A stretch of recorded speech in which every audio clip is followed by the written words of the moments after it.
الذين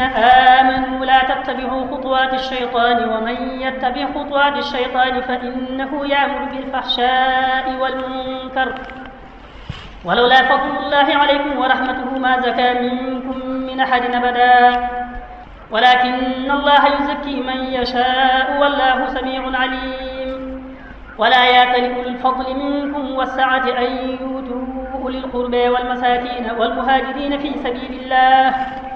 وليعفوا وليصفحوا ألا تحبون أن يغفر الله لكم والله غفور رحيم. إن الذين يرمون المحصنات الغافلات المؤمنات لعنوا في الدنيا والآخرة ولهم عذاب عظيم يوم تشهد عليهم ألسنتهم وأيديهم وأرجلهم بما كانوا يعملون يومئذ يوفيهم الله دينهم الحق ويعلمون أن الله هو الحق المبين. الخبيثات للخبيثين والخبيثون للخبيثات والطيبات للطيبين والطيبون للطيبات أولئك مبرؤون مما يقولون لهم مغفرة ورزق كريم.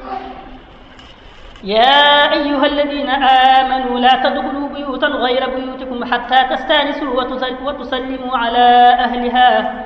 ذلكم خير لكم لعلكم تذكرون. فإن لم تجدوا فيها أحدا فلا تدخلوها حتى يؤذن لكم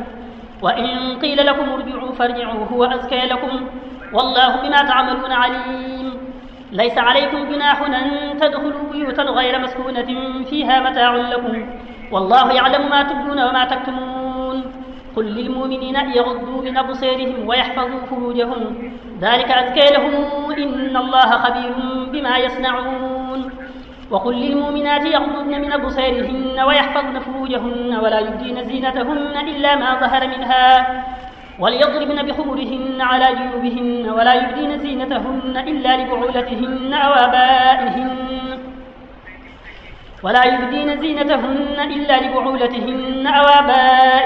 أو آباء بعولتهن أو أبناء بعولتهن أو إخوانهن أو بني إخوانهن أو بني أخواتهن أو نسائهن أو ما ملكت أيمانهن أو التابعين غير أولي الإربة من الرجال أو الطفل الذين لم يظهروا على عورات النساء ولا يضربن بأرجلهن ليعلم ما يخفين من زينتهن وتوبوا إلى الله جميعا أيها المؤمنون لعلكم تفلحون. وأنكحوا الأيام منكم والصالحين من عبادكم وإمائكم إن يكونوا فقراء يغنهم الله من فضله والله واسع عليم. وليستعفف الذين لا يجدون نكاحا حتى يغنيهم الله من فضله والذين يبتغون الكتاب مما ملكت أيمانكم فكاتبوهم إن علمتم فيهم خيرا وآتوهم مما لله الذي آتيكم ولا تكرهوا فتياتكم على البغاء إن أردنا تحسنا لتبتغوا عرض الحياة الدنيا ومن يكرهن فإن الله من بعد إكراههن غفور رحيم. ولقد أنزلنا إليكم آيات مبينات ومثلا من الذين خلوا من قبلكم وموعظة للمتقين. الله نور السماوات والأرض مثل نوره كمشكاة فيها مصباح المصباح في زجاجة الزجاجة كأنها كوكب دري يؤخذ من شجرة مباركة زيتونة لا شرقية ولا غربية يكاد زيتها يضيء ولو لم تمسسه نار نور على نور يهدي الله لنوره من يشاء ويضرب الله الأمثال للناس والله بكل شيء عليم. في بيوت أذن الله أن ترفع ويذكر فيها اسمه يسبح له فيها بالغدو والآصال رجال لا تلهيهم تجارة ولا بيع عن ذكر الله وإقام الصلاة وإيتاء الزكاة يخافون يوما تتقلب فيه القلوب والأبصار ليجزيهم الله أحسن ما عملوا ويزيدهم من فضله والله يرزق من يشاء بغير حساب. والذين كفروا أعمالهم كسراب بقيعة يحسبه الظمآن ماء حتى إذا جاءه لم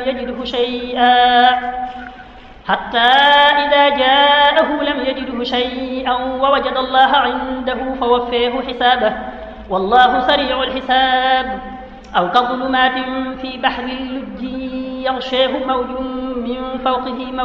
من فوقه سحاب ظلمات بعضها فوق بعض إذا أخرج يده لم يكد يريها ومن لم يجعل الله له نورا فما له من نور. ألم تر أن الله يسبح له من في السماوات والأرض والطير صافات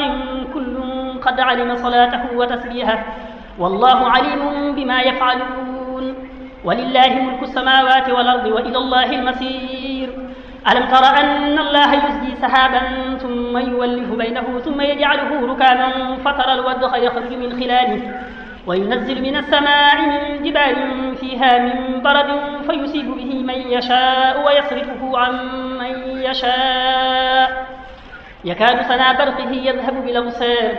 يقلب الله الليل والنهار إن في ذلك لعبرة لأولي الأبصار.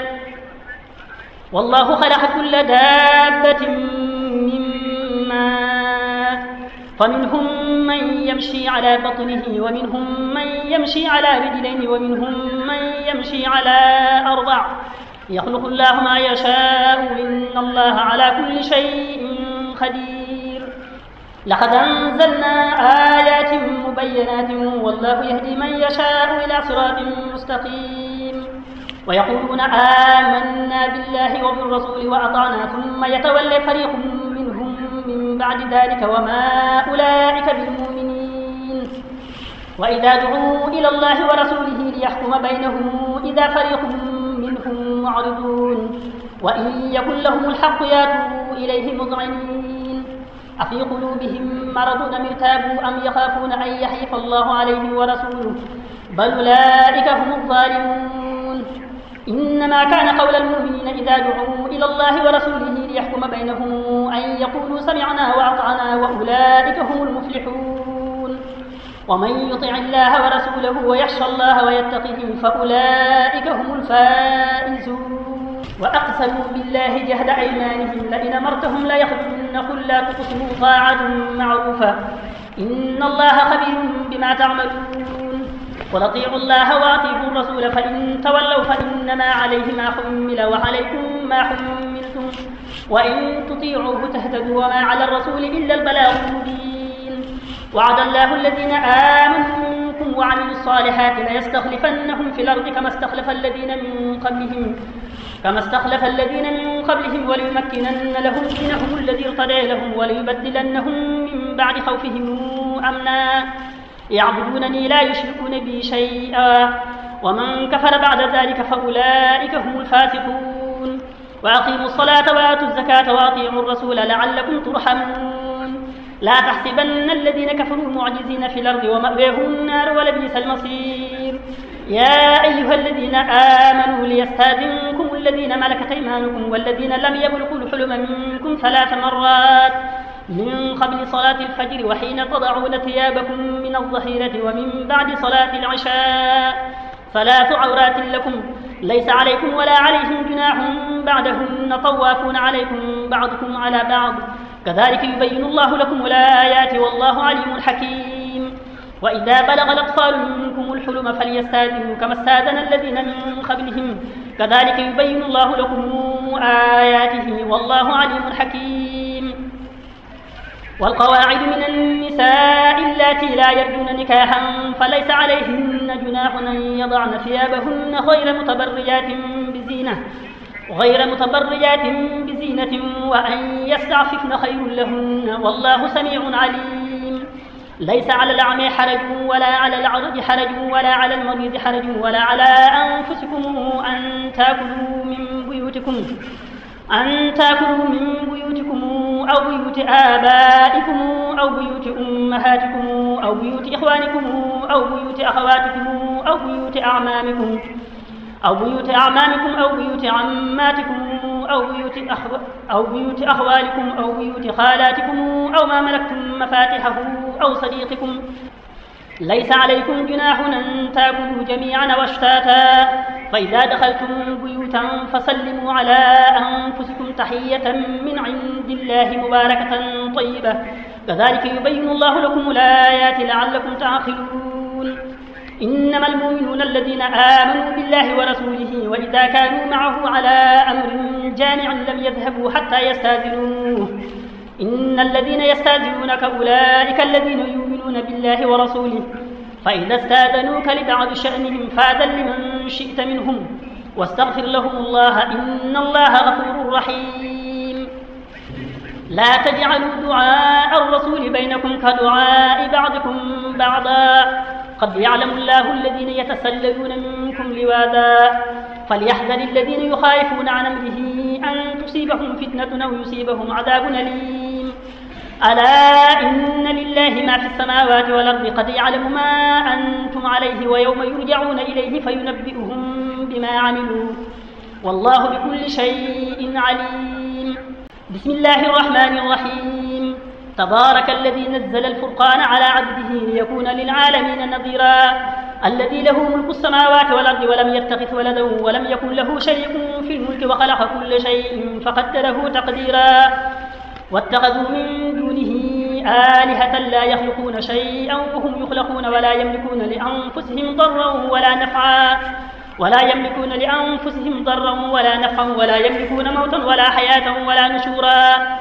وقال الذين كفروا إن هذا إلا إفك افتريه وأعانه عليه قوم آخرون فقد جاءوا ظلما وزورا وقالوا أساطير الأولين اكتتبها فهي تملي عليه بكرة وأصيلا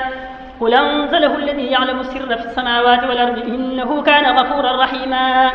وقالوا ما لهذا الرسول يأكل الطعام ويمشي في الأسواق لولا أنزل إليه ملك فيكون معه نذيرا أو يلقى إليه كنز أو تكون له جنة يأكل منها وقال الظالمون إن تتبعون إلا رجلا مسحورا انظر كيف ضربوا لك الأمثال فضلوا فلا يستطيعون سبيلا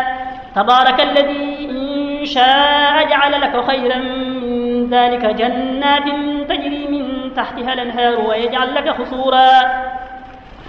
بل كذبوا بالساعة وأعتدنا لمن كذب بالساعة سعيرا إذا رأتهم من مكان بعيد سمعوا لها تغيظا وزفيرا وإذا أوتوا منها مكانا ضيقا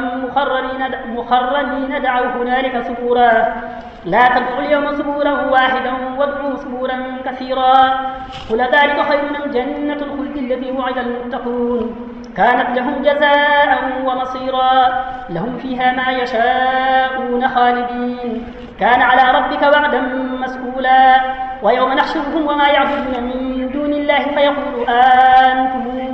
أضللتم عبادي هؤلاء أم ضلوا السبيل قالوا سبحانك ما كان ينبغي لنا أن نتخذ من دونك من أولياء ولكن متعتهم وآباءهم حتى نسوا الذكر وكانوا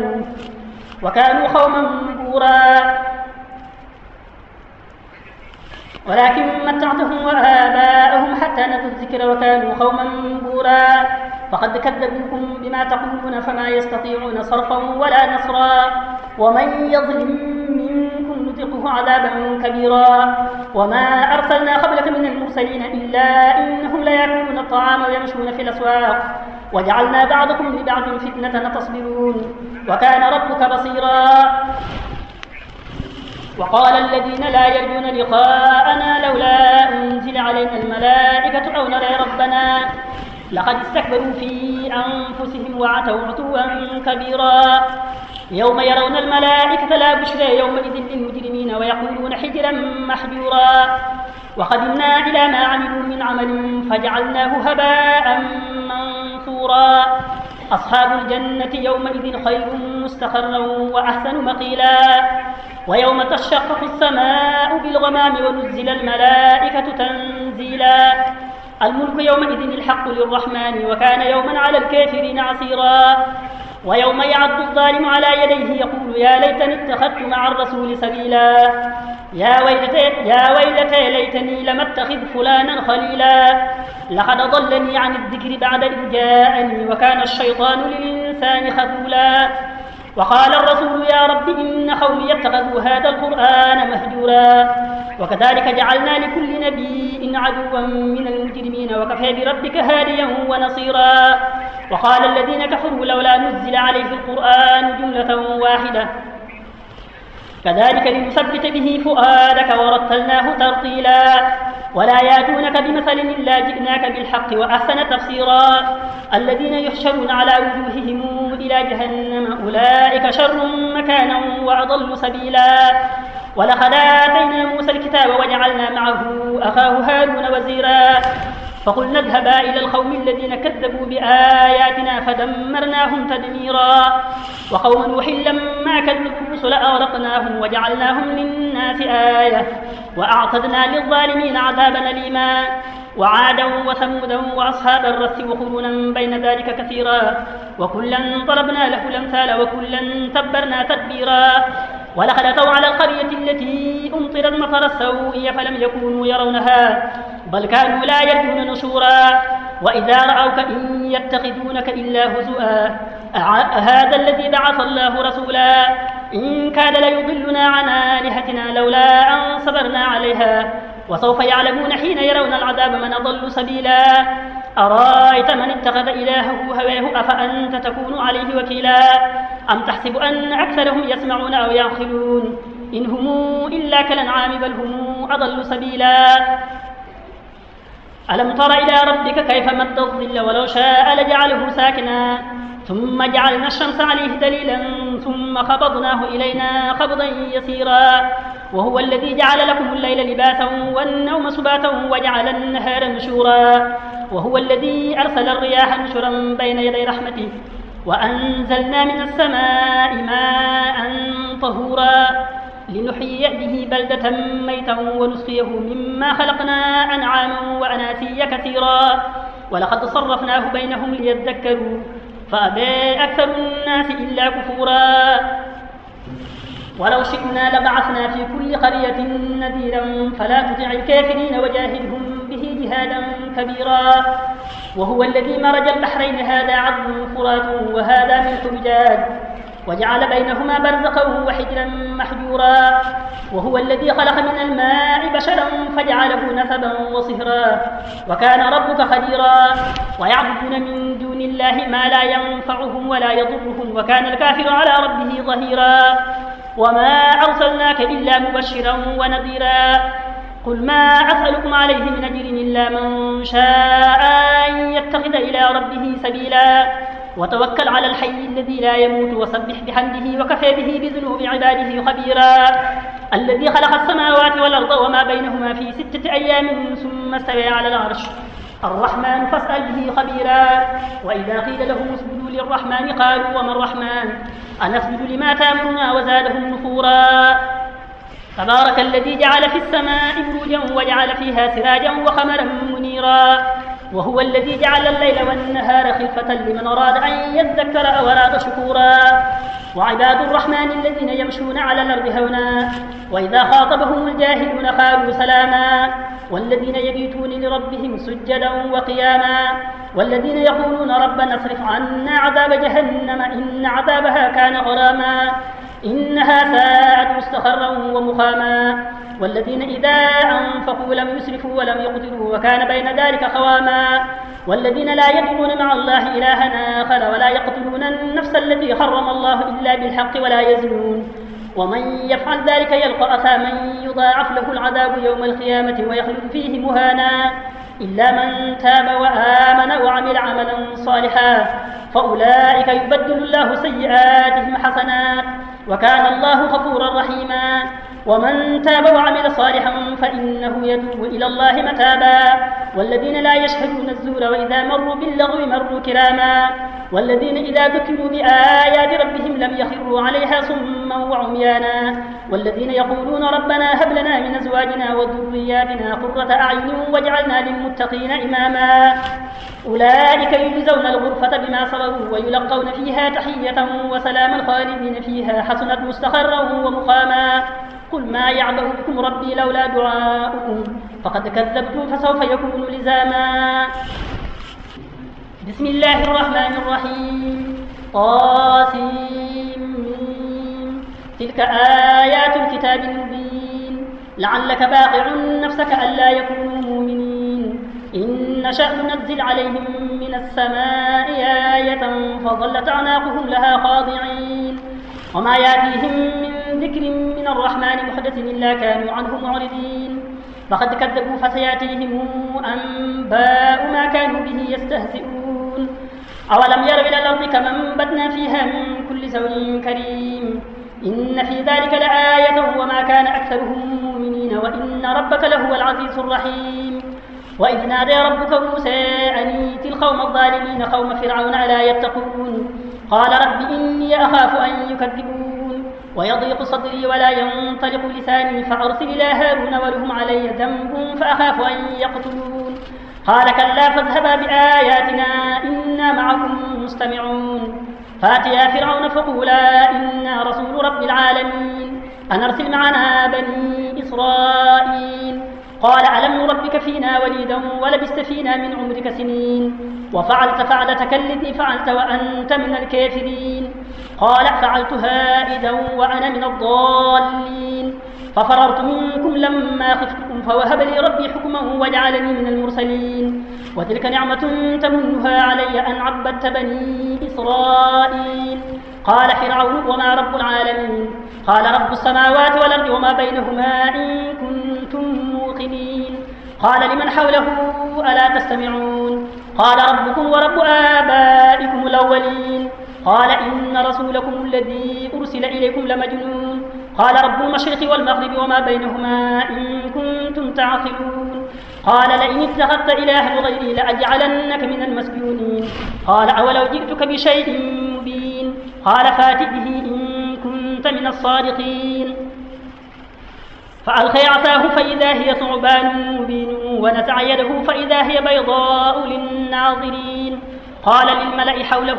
إن هذا لساحر عليم يريد أن يخرجكم من أرضكم بسحره فماذا تأمرون قالوا أرجه وأخاه وابعث في المدائن حاشرين ياتوك بكل سحار عليم فجمع السحرة لميقات يوم معلوم وقيل للناس هل أنتم مجتمعون لعلنا نتبع السحرة إن كانوا هم الغالبين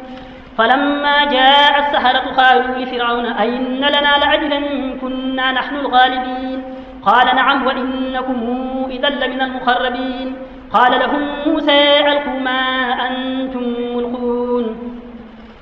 فألقوا حبالهم وعصيهم وقالوا بعزة فرعون إنا لنحن الغالبون فألقى موسى عصاه فإذا هي تلقف ما يافكون فألقي السحرة ساجدين قالوا آمنا برب العالمين رب موسى وهارون قال آمنتم له قبل أن آذن لكم إنه لكبيركم الذي علمكم السحر فلسوف تعلمون لأقطعن أيديكم وأرجلكم من خلاف ولأصلبنكم أجمعين قالوا لا ضير إنا إلى ربنا منقلبون إنا نطمع أن يغفر لنا ربنا خطايانا أن كنا أول المؤمنين وأوحينا إلى موسى أن اسر بعبادي